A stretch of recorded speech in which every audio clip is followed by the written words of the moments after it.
इस सभा के मुख्य अतिथि मेरे पुराने मित्र योगेंद्र उपाध्याय जी उत्तर प्रदेश के शिक्षा मंत्री हैं और अभी तो रास्ते और भी हैं।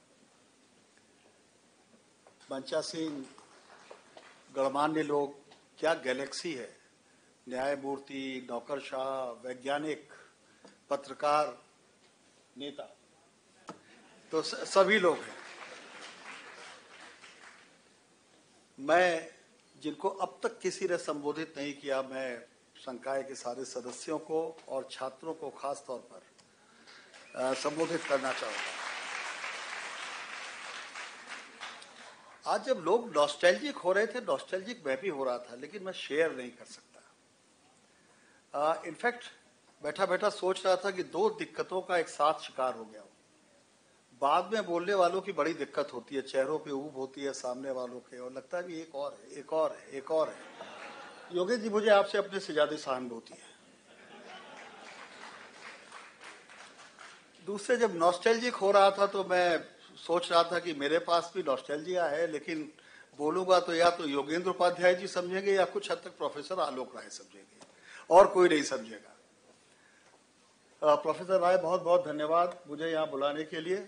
मैं इस विद्वत सभागृह में और विद्वत जनों के बीच में आके बहुत गौरवान्वित महसूस कर रहा हूँ, और चूंकि बाद में बोल रहा हूँ तो अपने भाषण को थोड़ा छोटा कर देता हूँ।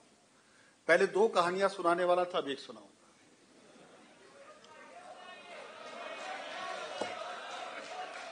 अच्छा, जनता की बेहद मांग पर भी कुछ होता है।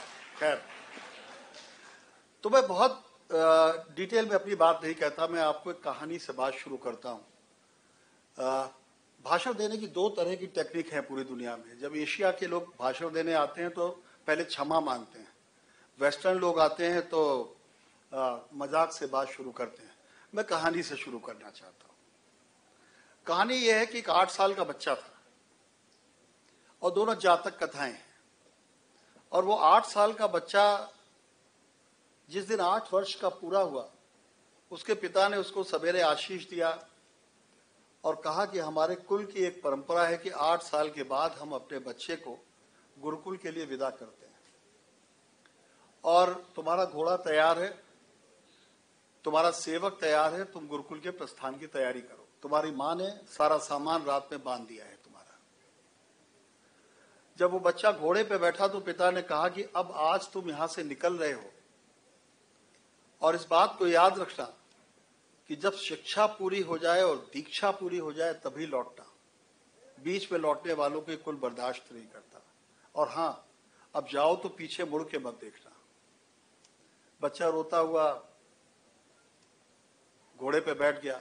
सेवक पुराना था, वो ये कहता था, देख तेरे कुल की परंपरा है, पीछे मत मुड़ के देखना, पिता ऊपर से देख रहा है। बच्चा गुरुकुल पहुंचा तो गुरुकुल में जैसे होता है, कुछ पुरानों ने धकियाया, कुछ ने उसे किनारे किया, कुछ ने कुछ कहा, कुछ ने कुछ कहा। वो दिन भर रोता रहा, बड़ा परेशान रहा। धीमे धीमे वो वहीं रम गया, और जब उसकी शिक्षा पूरी हुई तो अभी दीक्षा की बारी थी। फिर वो अपने कर्म क्षेत्र में जब उतरा तो उसको सिर्फ एक बात समझ में आती थी कि मुझे पीछे मुड़कर नहीं देखना है। तो विश्वविद्यालय भी यही सलाह देते हैं, यही शिक्षाएं देते हैं कि आप एक बड़ी परंपरा की कड़ी हैं। आज जब इस गैलेक्सी का सम्मान हो रहा था तो मुझे रघुवंशम में कालिदास ने लिखा है, दीप प्रदीपात, रघु के वंश के राजाओं के लिए उन्होंने कहा कि इस वंश में एक से एक ऐसे प्रतापी राजा हुए, ऐसा लगता था जैसे एक दिया से दूसरा दिया जलाया गया हो। वैसे ही जब यहाँ पर बातें हो रही थी और जब हो रहा था तो मुझे लगा कि इस विश्वविद्यालय में ये परंपरा कायम है। लेकिन आज दोस्तों, मैं जब आ रहा था तो बहुत परेशान था, कोई भाषण तैयार किया नहीं था। फ्लाइट भी लेट हो गई, उसके बाद जो मीटिंग्स थी, तो बस दौड़ रहा था। लेकिन मुझे ये समझ में आया कि जब मैं पढ़ता था तब से दुनिया बहुत बदल गई है। 42 साल पहले यूनिवर्सिटी छोड़ी थी और 42 साल में दुनिया पूरी की पूरी बदल गई। जब हम थे तो पहली में दाखिला हुआ, 16वीं तक पढ़ते चले गए, और 16वीं के दौरान ही नौकरी मिल गई। उसमें भी पता नहीं दाखिला ही था क्या, वो भी कि बस करते ही चले गए। 42 साल हो गए। लेकिन आज आपके सामने, हमारे समय में कोई ग्लोबल विलेज नहीं था, हमारे समय में संचार की ये शक्ति नहीं थी, हमारे सामने विचारों का ये विस्फोट नहीं था। और हमें आप टैगोर लाइब्रेरी आते थे आशुतोष, मैं राजा बड़ौदा की लाइब्रेरी को उसी तरह इस्तेमाल करता था। तो हमें लाइब्रेरीज में जाके बहुत भटकना पड़ता था। आज आपके एक टिप पर सारी चीजें हैं, और यही आपके लिए अवसर भी प्रदान करती है और यही आपको चुनौती भी देती है कि एक अगाध क्षेत्र है, आइए और आगे बढ़िए। सौभाग्य से समय देश में एक एटमॉस्फेयर तैयार किया जा रहा है। हमारे वक्त में जो सरकारें थी, मैं किसी मौजूदा पुरानी सरकार, किसी राजनीति की बात नहीं कर रहा, सिर्फ एक विश्वविद्यालय के पुराने छात्र की हैसियत से बोल रहा हूं। और गोरकी ने कहा, गोरकी का एक आत्मकथात्मक 3 उपन्यास, उसमें एक उपन्यास है जीवन की राहों पर। तो जीवन की राहों पर जब आप चलते हैं तो लगता है कि हर रोज आप एक यूनिवर्सिटी में खड़े हुए हैं। तो आज इंटरप्रेन्योर्स का जमाना है। हमारे समय में ये होता था कि आप लोग नौकरी कर लीजिए, बस एक नौकरी मिल जाए और शादी हो जाए, बच्चे हो जाए, 60 साल तक रिटायर हो जाइए और अपने हरि नाम का भजन कीजिए। इसके आगे दुनिया नहीं होती थी।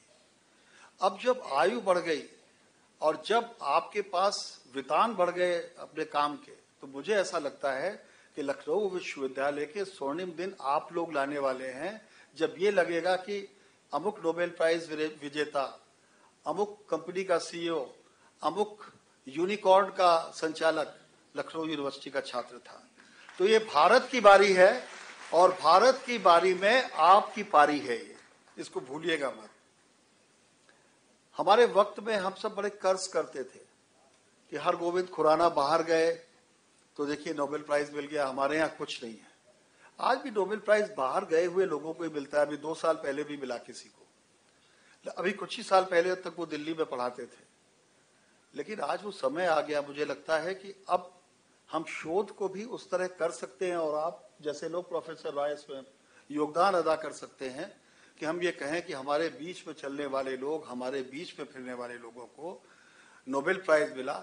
और ये ब्रेन ड्रेन को उलटने का टाइम आ गया है। आज का भारत आपको इसके लिए आमंत्रित करता है। और अक्सर उत्तर प्रदेश की बात होती है कि उत्तर प्रदेश, धूमिल की कविता है, भाषा से भदेश हूं, इतना कायर हूं कि उत्तर प्रदेश हूं। जब मैं बीएचयू में पढ़ा करता था तो ये कविता हम सब लोगों के बीच बड़ी लोकप्रिय थी।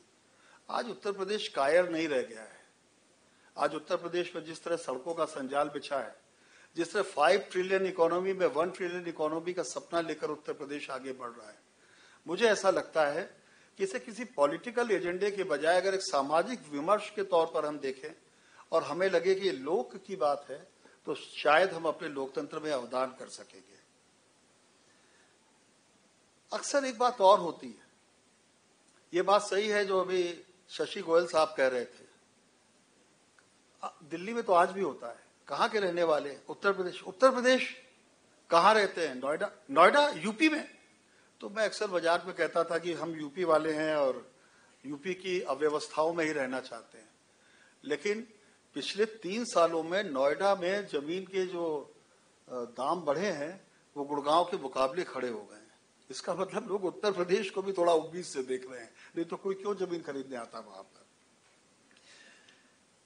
आखिरी बात एक कहानी से, और जीवन वही है। एक जंगली युवक था, उसका नाम था एक उदान। वो रोज जंगल जाता था और उसको हवाएं बहुत अच्छी लगती थी। वो उन हवाओं को सुनता था, उनसे बातें करता था और धीमे धीमे उससे उनकी इतनी दोस्ती हो गई कि वो जाता, यो हाथ फैलाता, कहता झूमो झूमो गाओ गाओ, हवाएं चलने लगती तेज तेज। एक दिन शहर में ये बात पहुंची, विद्वानों को मालूम पड़ा, परम भट्टारकों को मालूम पड़ा। तो कहा भाई ऐसा तो किसी किताब में नहीं लिखा कि कोई आदमी ऐसा कहे और ऐसा हो जाए। एक उन्होंने अपना शिष्यों का दल भेजा, वो लोग गए वहां पर। उन्होंने कहा क्यों भाई ऐसा करते हो? वो डर गया बेचारा। उसने कहा हाँ साहब करते तो हैं, तो दिखाओ। उसने किया। उसके बाद साहब बड़े बड़े लोग वहां पर पहुंचे और जब बड़े बड़े वो विद्वान लोग पहुंचे, मठाधीश पहुंचे तो वो और घबरा गया, लेकिन उसने हवाएं फिर चला दी। आज वो समय ही आ गया है, अगर इसको आप जंगल की जगह दुनिया सोच लीजिए और उन हवाओं की जगह कैरियर सोच लीजिए, तो आज उसकी पतवार आपके ही हाथ में है, किसी दूसरे के हाथ में नहीं है।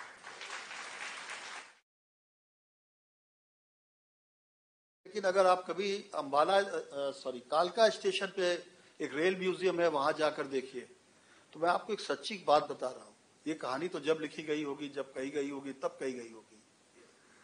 एक मंतू राम का आदमी था, उसकी कहानी वहां पर लिखी हुई है। ये जो कालका से शिमला रेल लाइन है, जब वायसराय ने कहा कि हमें एक रेल लाइन बनानी होगी, तो बड़े बड़े यूरोपियन इंजीनियर्स आते थे, वो फेल हो जाते थे और उनको लगता था कि इतनी सारी टनल्स कैसे बनाएंगे, इतनी सारी जगहों पे हम समानांतर दो रेखाएं कैसे खींचेंगे इतने उबड़ खाबड़ टेरेन में। तो लोगों ने कहा कि साहब एक ऐसा आदमी है जिसका नाम मंतू राम है, ठियोग में रहता है और संसार का सबसे गंदा आदमी है, जब से वो पैदा हुआ है तब से नहाया नहीं है। लेकिन उसका एक कमाल है कि वो दो धागे लेके जब चलता है तो बिल्कुल वो समानांतर रेखाओं पे चलते हैं। ये कहानी नॉर्दर्न रेलवे के इतिहास में है और मंतू राम आगे आगे चले, रेलवे लाइन पीछे पीछे बनती गई। तो दोस्तों, सिर्फ अपनी खुद ही को बुलंद कीजिए, अपने विश्वविद्यालय का नाम रोशन करने के लिए दुनिया के दरवाजे आपके लिए खुले हैं। बहुत बहुत धन्यवाद।